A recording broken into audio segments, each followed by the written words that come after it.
जंजीरों से मारना, डंडों से मारना, टांगे तोड़ देना, बाजू तोड़ देना, मुक्के मारना थे, दैट्स नॉट। और उसके बाद आप ये देखिए कि इनकी फैमिली कितनी बढ़ती फिर भी रहती है। माफ कर दे। फिर बाद में ये पता चला था कि ये तीनों ही उसके साथ सेक्स करते थे और वो प्रेग्नेंट हो गई थी। और दी फैक्ट्स वर सो डिस्टर्बिंग कि जिस भाई ने वीडियो बनाई है उसके बच्चे से प्रेग्नेंट थी और उसने अपने दूसरे बाप और भाई को प्रॉपर्टी के लिए एक्सपोज किया कि ये दोनों अंदर चले जाएंगे और प्रॉपर्टी मुझे मिल जाएगी। लेकिन अब लोगों को ये नहीं पता ना कि डीएनए नाम की भी कोई चीज होती है और डीएनए मैच हो जाता है और वो सारी चीजें होती है।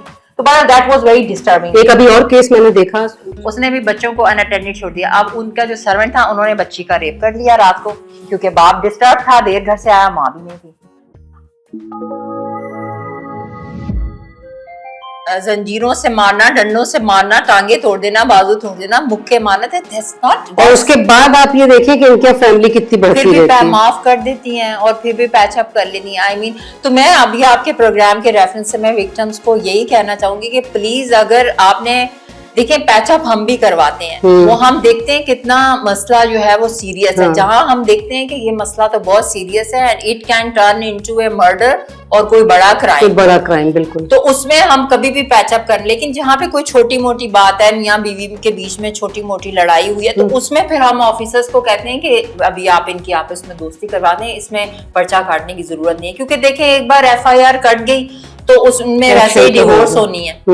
क्योंकि जाहिर है अगर आपने हस्बैंड पे FIR कटवा दी तो वो तो कभी भी आपको साथ नहीं रखेगा, कभी भी नहीं रखेगा, बल्कि अगर रख भी लिया तो इतना मारेगा कि मार देगा अनफॉर्चुनेटली। और फिर आपको पता है हमारे यहाँ औरतें कमाती नहीं है, जो बेचारी हस्बैंड पे डिपेंडेंट होती हैं, वो इस डर से भी पैचअप कर लेती हैं कि बच्चे हो गए, आप खिलाएगा कौन, रोटी कौन देगा। लेकिन हम जैसे मेरी मासी हो तो खुद कमाती है और खुद बच्चे पैदा हुए, खुद पालती, मियाँ चर्च पीता, कुछ भी नहीं करता, ये वो खुद ही मर्द बनी भी। आपको ये भी एक ANF का रिहैब सेंटर है, इट्स फ्री ऑफ कॉस्ट, तो आप उनको कहें उनको रिहैब में डालें। ये तो हम भी अपने ऑफिसर्स को कहते हैं कि जो भी कोई आपको ड्रग एडिक्ट मिले उसको आप रिहैब में डालें, और करती है सिंध पुलिस। अच्छा, चलिए मैं बता दूंगी, कोई कहाँ मानेगी वो, या कोई ड्रग एडिक्ट हो कुछ हो तो वो उसको रिहैब में भेजते हैं, उसको फिर कस्टडी में नहीं रखते हैं। अच्छा, क्योंकि जाहिर है क्या कस्टडी में रखते नहीं है तो क्या। अच्छा, ये बताएं कि ये जो सेक्सुअल अब्यूज के ऊपर इतने ज्यादा बच्चियों के केसेस होते हैं और हो रहे हैं, इस पे ड्रामास भी बने बहुत सारे,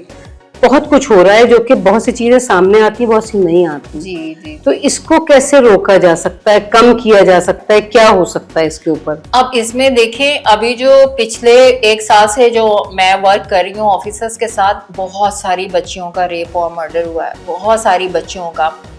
और उसमें 99% ये कि बच्ची खेलने गई थी बाहर, बच्ची दुकान से चीज लेने गई थी, बच्ची मदरसा अकेले पढ़ने गई थी, बच्ची स्कूल अकेले गई थी।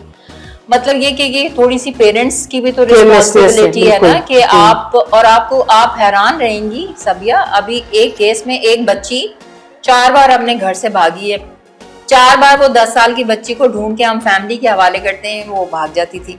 फिर मैंने अपनी जो वुमेन प्रोटेक्शन सेल की इंचार्ज थी, मैंने उनको कहा भाई आप इनके घर वालों से मिलें और जाके घर में पता करें इस बच्ची के साथ मसला क्या है, क्या इसको सेक्सुअल अब्यूज हो रहा है, क्या इसको कोई हरास कर रहा है, क्या कर रहा है। तो वो हर घर में फिर डिफरेंट मसले देखने को मिलते। एक तो उनकी अम्मी काम बहुत करवाती थी घर का, बच्ची को स्कूल तो जाती नहीं थी, वो काम के प्रेशर से बार बार भाग रही थी।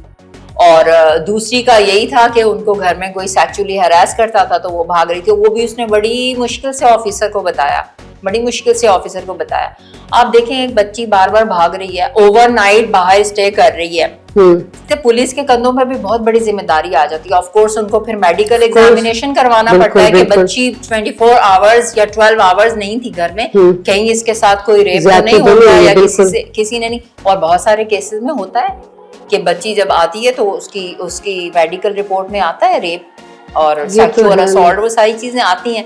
तो आई थिंक ये कुछ पेरेंट्स पे भी रिस्पॉन्सिबिलिटी बनती है, क्योंकि आपने देखा होगा कि काफी हाई प्रोफाइल केसेस जिनमें बच्चियों का रेप और मर्डर हुआ, और उसमें यही था कि पेरेंट्स ने बाहर भेज दिया कुछ लेने के लिए, दुकान से कुछ कर लिया। तो आई थिंक पेरेंट्स को भी केयरफुल रहना चाहिए, इतने छोटे बच्चों को अनअटेंडेड मत छोड़ें। बिल्कुल। और अच्छा, इनके लोअर क्लास में ज्यादातर ये जॉइंट फैमिली सिस्टम होता है, इसमें फिर ये होता ही है कि जैसे मेरी मेड में अपनी उसकी बात करती हूँ, तो वो घर में जो भी लोग हैं, आप किसी को ट्रस्ट, मैंने इस पे एक छोटी सी वीडियो बना के 3 उसके पार्ट डाले भी अपने इसी चैनल पे, कि चाइल्डहुड ट्रॉमा जो कहलाता है ना, वो उसको एसेस, उसमें मैंने उसमें डाला है कि भाई जो आपके साथ ज्यादती करता है बच्चे के साथ, वो उस घर का बहुत खास आदमी होता है। बिल्कुल ऐसा क्योंकि वो पहले अपनी पेनिट्रेट करता है, खुद अपनी जगह बनाता है, हाँ। फिर उसके बाद वो उसको अटेम्प्ट करता है। बिल्कुल, और माँ बाप यकीन नहीं करते, अच्छा फलाना नहीं हो ही नहीं सकता। तो इसलिए बच्चों के लिए ये मैसेज है कि आप लोग, आपके सबसे बेहतरीन गार्ड आपके पेरेंट्स, आपके माँ बाप, और कोई आपका गार्ड नहीं है।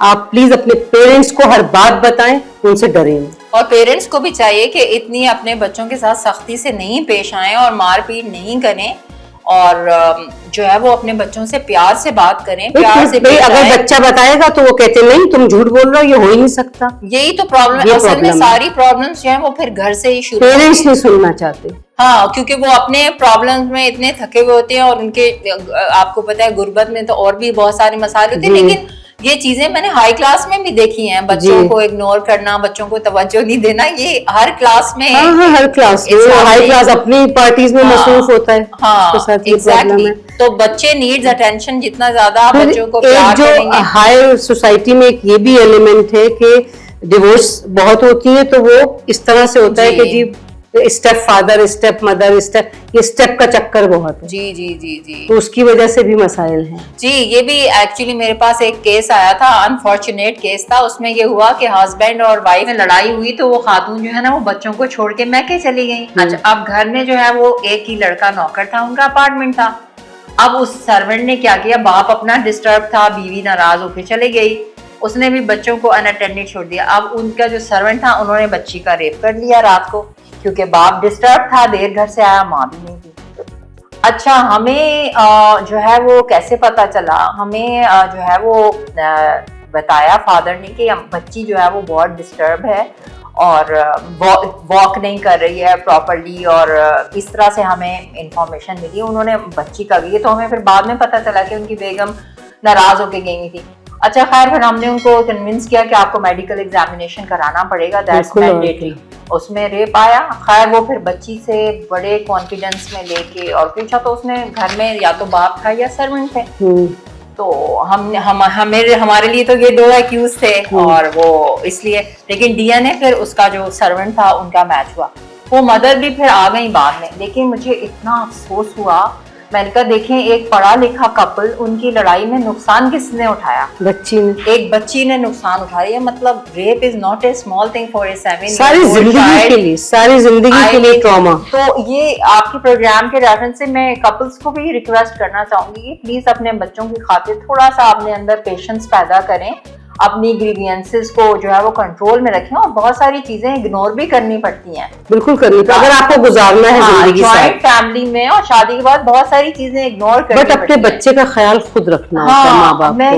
मैं वही है, अभी आपने पंजाब का वो एक सुना है जिसमें वो कत्ल कर रहा था भाई, और वो वीडियो वायरल हुई थी, और दूसरा भाई वीडियो बना रहा था। अभी मुझे उसका नाम याद नहीं है उस इलाके का, बट दिस वाज पंजाब का केस जो बड़ा वायरल हुआ था। अच्छा, उसमें एक वीडियो वायरल हुई थी कि जिसमें भाई जो है वो गला दबा रहा है अपनी बहन का, उस वीडियो में ही बहन मर जाती है और बाप उसको फिर पानी देता है, और दूसरा भाई जो है वो उसकी वीडियो बना रहा है, और उसने फिर वीडियो बना के जो है वो वायरल कर दी।